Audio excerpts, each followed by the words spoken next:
At the moment, they have slipped to 118. So the BJP has slipped a bit in Maharashtra. They look like they will be about 10 to 15 short at the very least. But MJ Akbar, even as you look at that, the bigger picture, I think, which Rita Bahuguna Joshi made a point, that expectations will rise now. So far, Mr. Modi has had a honeymoon period.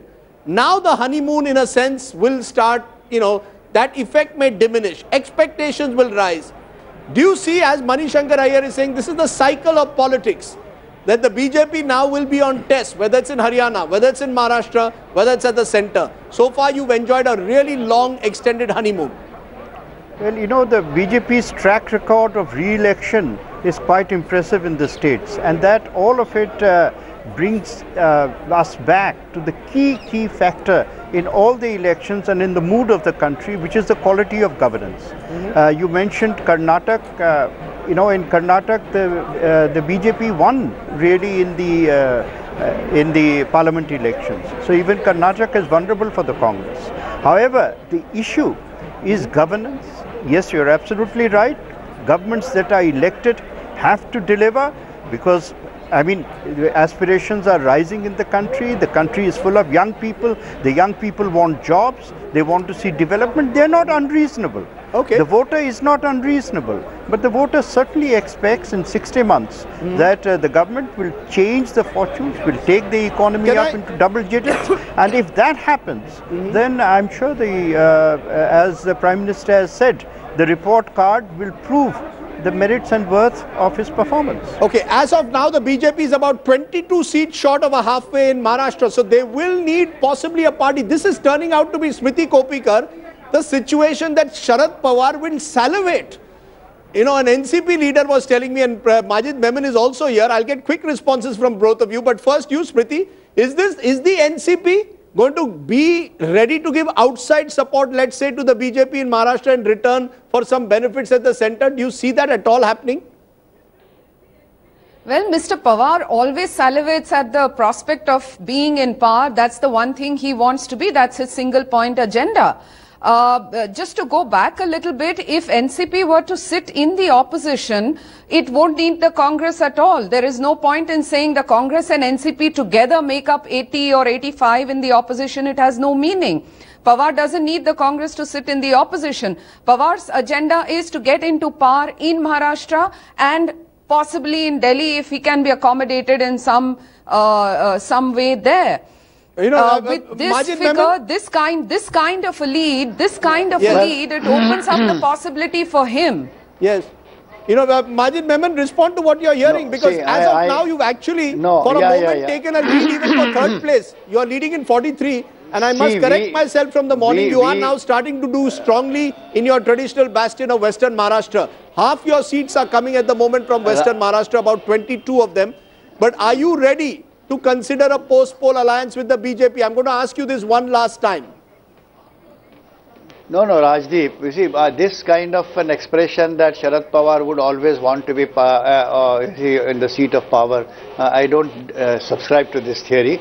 We have made it extremely clear, absolutely clear, that if the mandate of the people of Maharashtra is that we should sit in the opposition, we will very healthily perform as a strong opposition to check the ruling party. Well, this is another one story. Number two, Mr. Iyer said, but I am telling you, ultimately you will find Congress and NCP together will make not less than 100 seats, not 80.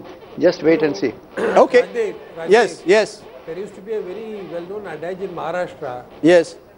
Satta konachi aso, Mukhyamantri Pawar astil.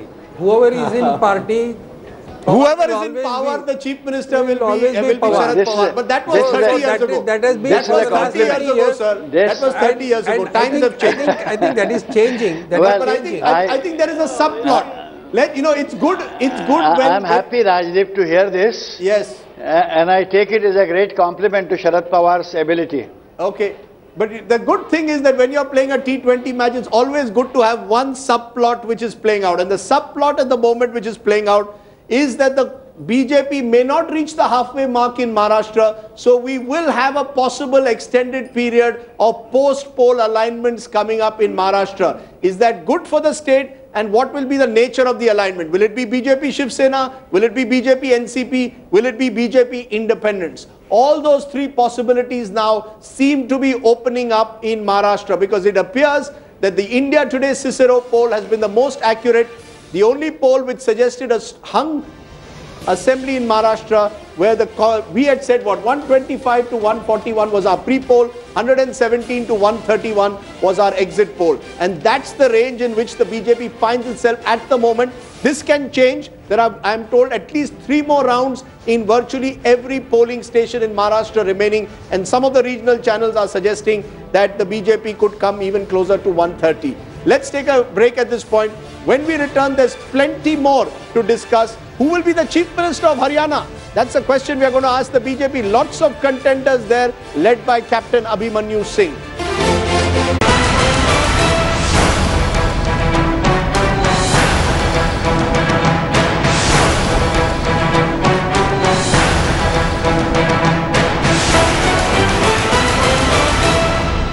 Continuing coverage here on Headlines today of what is the big picture of the Maha-Battle, the big story that is unraveling in both Haryana and Maharashtra. Haryana turning out at the moment to be more comfortable for the BJP than Maharashtra.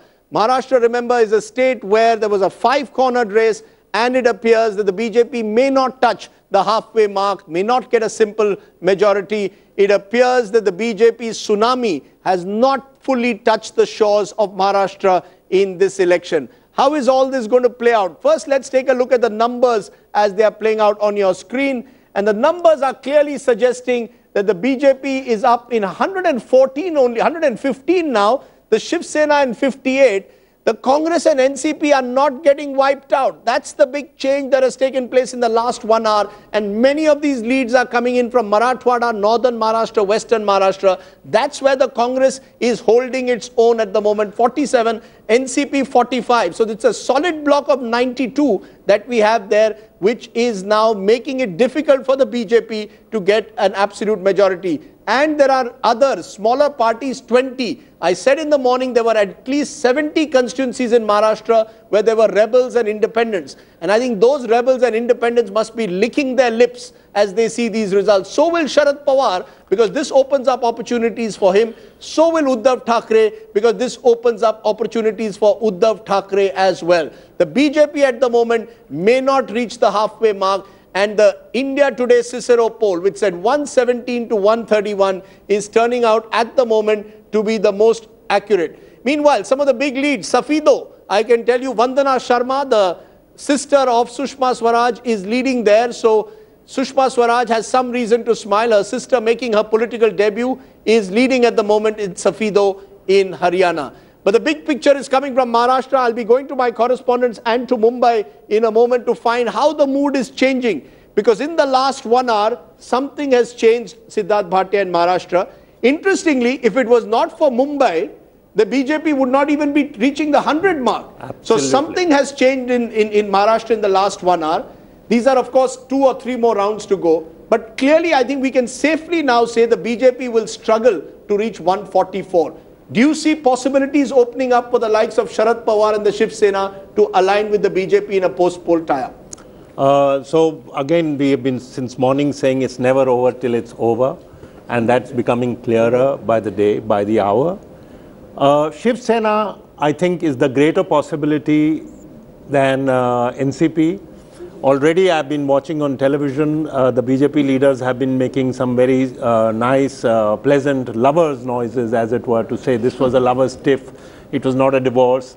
Mr. Geete did not leave in the center. So the Shiv Sena is closer to the BJP than the NCP. If they go with the NCP, I think they're one of the possibilities, then their anti-corruption plank just falls. Okay, so that's an interesting observation. But remember, there are industrialists who are close to both Sharad Pawar and Narendra Modi. That is true. And I'm wondering whether those industrialists, who I will leave unnamed on this program at the moment, could be a bridge between Sharad Pawar and Narendra Modi, or will the old saffron alliance between Uddhav Thackeray, who really spoke out very strongly against Narendra Modi during the campaign, will he still be willing to reach out to the BJP, as a Samna editorial suggested. But yes, Manisha. You know, Rajdeep, the answer to the questions that you've posed right now are right there in what you've said. The business houses may want to broker, but look at the nature of the mandate and look at the style of the campaigning. An individual who's done household level campaigning, look at the leads where they're coming from, Bombay urban. So household level assurances given directly by the political leader, Vidarbha, agrarian distress marketing, literally bharosa given to the farmers in distress, just about to say whether I want to live or not. And there is a Narendra Modi moment in their lives when this political party goes out and says, well, live on. There is a hope of change. So when you give household level assurances, you cannot at the same time be simultaneously seen to be acting in the interests of the big corporate or the big business house. So by the very nature of the mandate, Narendra Modi today is limited towards a very favorable BJP-Shiv Sena alliance and not going for the BJP-NCP alliance. That's an interesting observation. I'll get you Manini in a moment. I just want to tell our viewers in a regional breakup. The areas where the BJP doing well in Maharashtra, primarily at the moment Vidarbha, to some extent Marathwada, and certainly Mumbai Thane. They are not getting a single seat at the moment in the Konkan. So Konkan is a wipeout.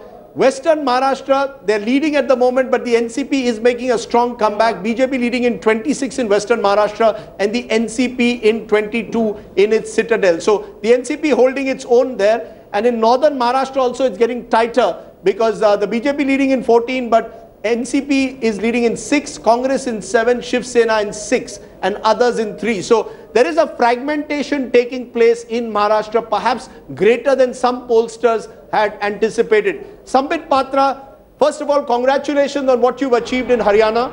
Remarkable victory for the BJP there. But Maharashtra is not going according to the script at the moment. The script was that you would be 150 plus. I saw a BJP leader in fact tweet this morning, we will be 170 plus. You now look like more like 120, 125. Do you see that as a slight dampener on otherwise what's been a very good day for the BJP? No, I would not see this as a dampener. Rather, I would see this as a victory still, because see, as we all know of the fact that the previous tally in the 2009 Vidhan Sabha elections of Maharashtra, where BJP had hardly got 50 seats, and jumping from 50 seats to the kind of performance that we are seeing today, when the whole result is yet to come out, I believe is a great leap. And as far as Haryana is concerned, we have already formed a government. So I'm saying since morning, I have formed a line about today. Today is a Sunday, people are up and about, they're watching the television.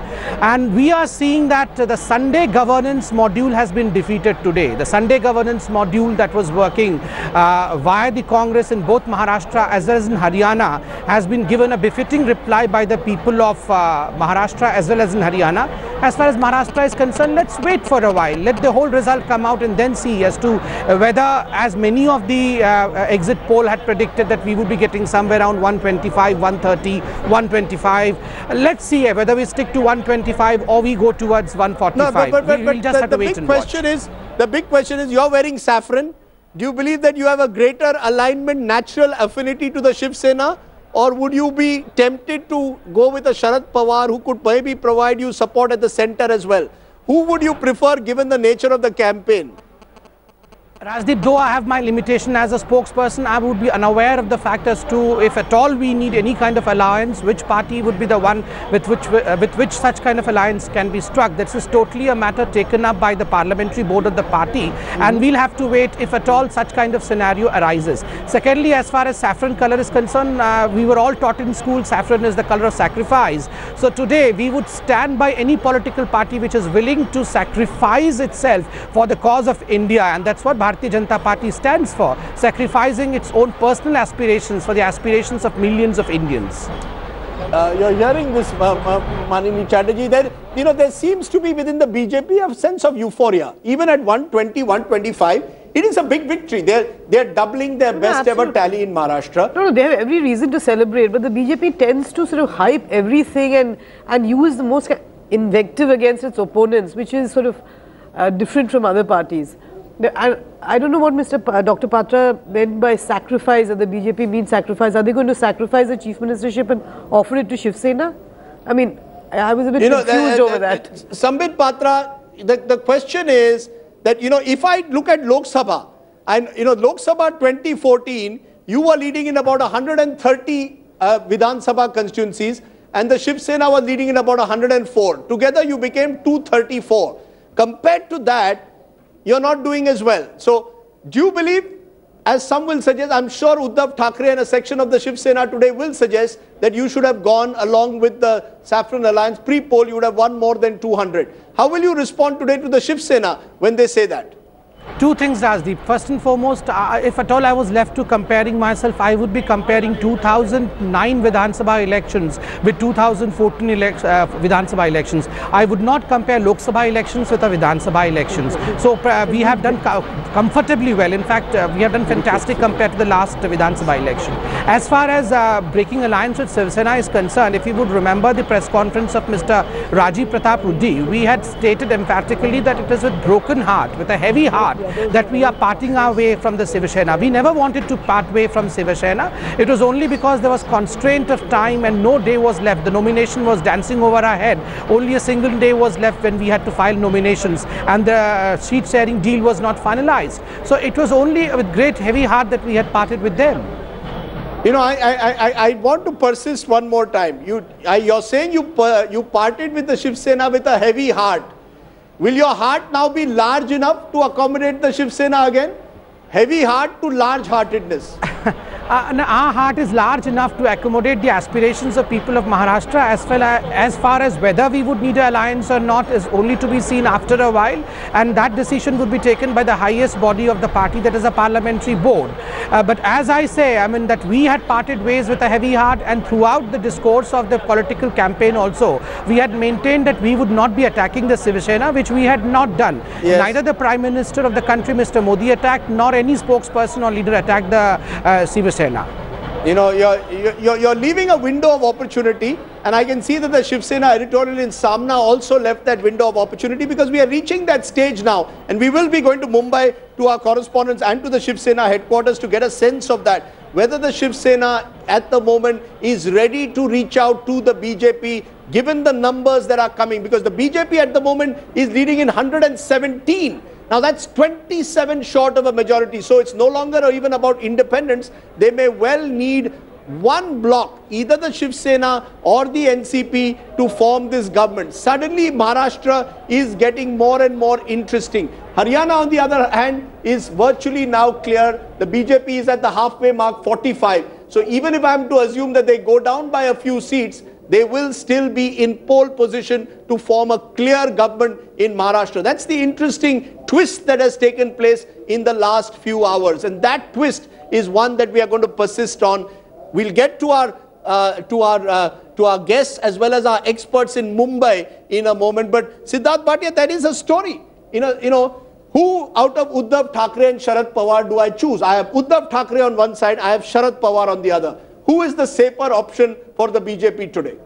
Who do you think instinctively Narendra Modi will go by? Narendra Modi is someone who doesn't forgive or forget. The kind of comments that Uddhav Thackeray has made, Afzal Khan's army, even raised the issue of his father and used the thing, if a chaiwala can become the Prime Minister, why can I not become the Chief Minister? Do you believe that Narendra Modi himself would prefer someone like Sharad Pawar, with whom I am told he has a very good personal equation? Your instinct? My instinct is he will want to choose somebody like Sharad Pawar because they can get along. Sharad Pawar is a very flexible man and he will not make very many demands.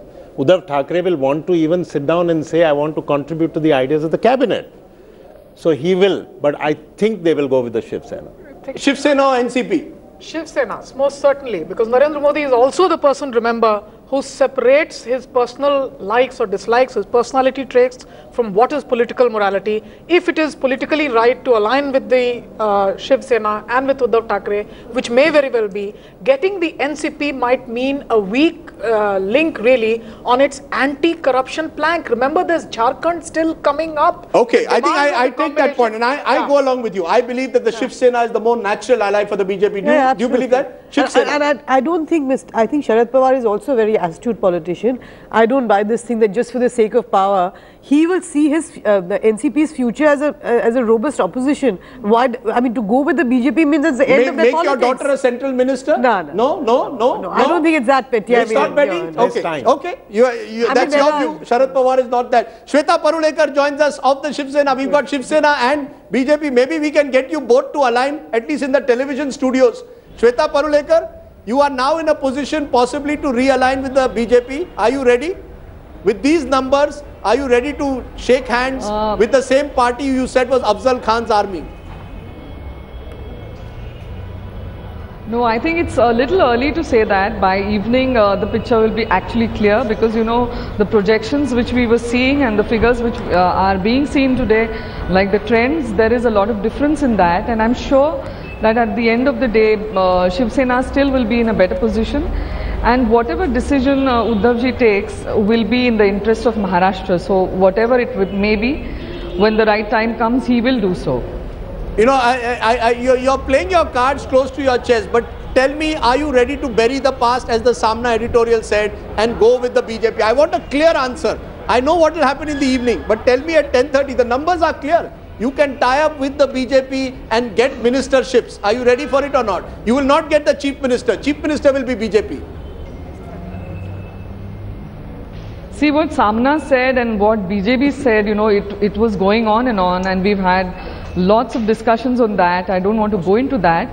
Today we are on a threshold where we are looking ahead of time, and I'm sure whatever decision will be taken towards a positive aspect for Maharashtra. You know, so I'm sure you're sounding conciliatory.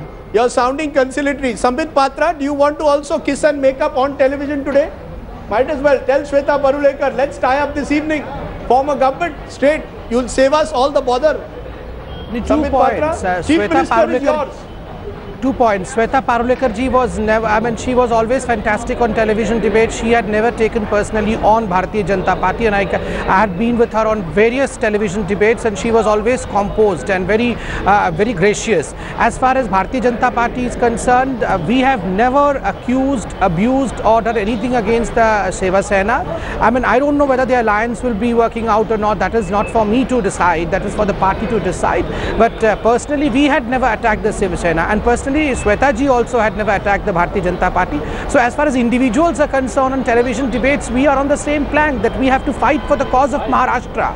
Okay, you're on the same plank. So we found some meeting ground. Rahul Kawal joins us. Rahul, you've got all the big technology and all the numbers. How is this playing out? Because Maharashtra is turning out, Rahul, to be a little bit more fascinating than we thought even an hour and a half ago. It hasn't gone as per plan for Amit Shah and Narendra Modi. They were hoping to zoom past 144. Instead, we're seeing the BJP's tally slide. They're now down to 114. Let's take a look at how the next government in Maharashtra can possibly be formed. Naturally, the governor will invite the single largest party to come in and stake claim. That's only 114. They're still 30 short of the magic mark of 144. So the most likely option is to bring the Shiv Sena in, bury the differences of the past couple of weeks, bring the Shiv Sena in, say that they're natural allies. That takes the tally to 176, comfortably past the 144 mark. But there is bitterness, there is acrimony. Will they be able to overcome that? The other option, of course, which is what Sharad Pawar was hoping for, was that he would be a factor. With 43 seats, he most definitely is a factor. That's the one leverage that the BJP has. In case the Shiv Sena plays tough to get, they can invite the NCP to help them form the government. That takes the BJP and the NCP to 156, 12 more than what they need, because no other option will enable the BJP to form the government. They're way too far away from the 144 mark.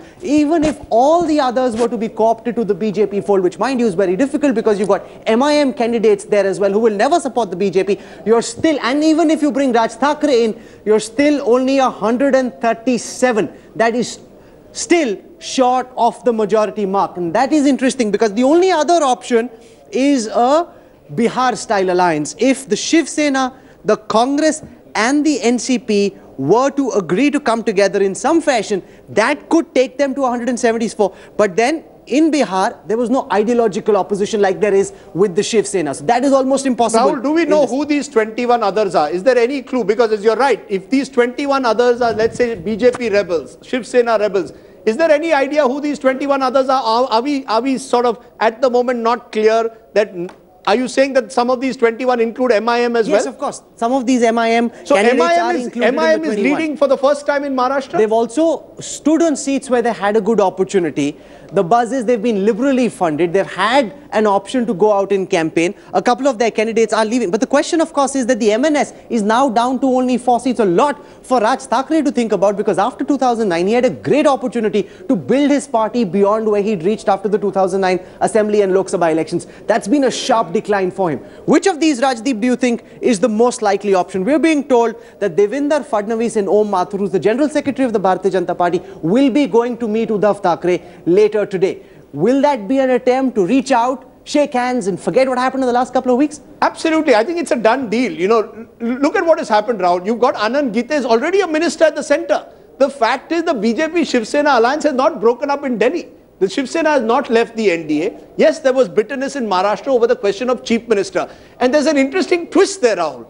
Some are suggesting that the Shiv Sena may make a demand to the BJP that let us get the chief ministership for 2.5 years each. You might remember this was done in Karnataka. So the twist in the tale is that yes, you can have the government, we will come together and form a government in Maharashtra, but can we also get the chief ministership for 2.5 years each? That is the question which the BJP will have to answer. Is the BJP willing to concede to the Shiv Sena's demand to give us the chief ministership also for 2.5 years? Even in the Shiv Sena, Rajdeep, there are 2 points of view. A more aggressive, younger point of view is that if you are the single largest opposition, you then have over the next 5 years the opportunity to build your base as the opposition to the BJP. Whereas if you were to in any way join the BJP and be part of their government, Amit Shah will eat you up. That's something that one Shiv Sena leader told me when we were on the campaign trail. They're very concerned of they've got only one cabinet minister in the center, that's Anand Gite. They were hoping for many more. They're concerned by having to play second fiddle to a BJP government. What happens to the party 5 years? 2.5 years each. The reward of becoming chief minister. You're right, Rahul, that I think the Shiv Sena is in a tough situation. But I think at the end of the day, the Shiv Sena will choose a pragmatic option. I mean, I don't think that anyone wants to lose power at the center. Because Siddharth, they'll get 2 more ministerships. True, and Shiv Sena has been out of power for 15 years. And they're desperate for funds, they're desperate for sustenance that power gives them. If they play their cards tactically, they will say, let the BJP get the chief ministership, but we want crucial ministership. Land, urban development, those are the crucial ministerships in Maharashtra. Home may not come to them, but certainly urban development is very critical because everything centers around development. To your mind, is this a success of the BJP, Shah, Modi strategy of going it alone, or do you think this is a failure? Which government that has come to power criticizing the UPA style marriage with the with the DMK, going to reinvent a DMK now and say, oh, you take the critical ministries and you get the veto power? The only thing that I can clearly see from this government is to have changed from the old style of cabinet by GOMs, cabinet by veto points and tactical voting. I think Hold on. Yeah. The fact is the Shiv Sena was given only one cabinet ministership. They were not even given the cabinet ministership they wanted. They wanted surface transport, they got heavy industries. They were upset about it. Narendra Modi put his foot down and said, take it or leave it. Then they fought an assembly election. Again, the alliance broke up. Now the Shiv Sena is in a position to arm twist Narendra Modi and Amit Shah and say, give us 2 more lucrative ministerships. There's a cabinet expansion coming up. They're in a position to perhaps say, as some Shiv Senics are saying, give us the chief ministership for 2.5 years. Manini, what is to stop the Shiv Sena now from suddenly changing the nature of the equation? Because with these numbers that Rahul is showing, the only other option for the BJP is either to look for all these independents, which will be very difficult, or to look for the NCP. No, I think if these figures hold, I mean, they might change, so it might be premature. But it's sliding, it's but it is certainly true. I mean, what Manisha is saying, that the BJP had said that they cannot replicate what the UPA did. But there is something called a coalition is also a question of compulsion. I mean, Mr. Modi can afford to say certain things when he has a clear majority of his own. So he could give Anand Gite only 1 seat. But if you're dependent on allies, the whole game changes.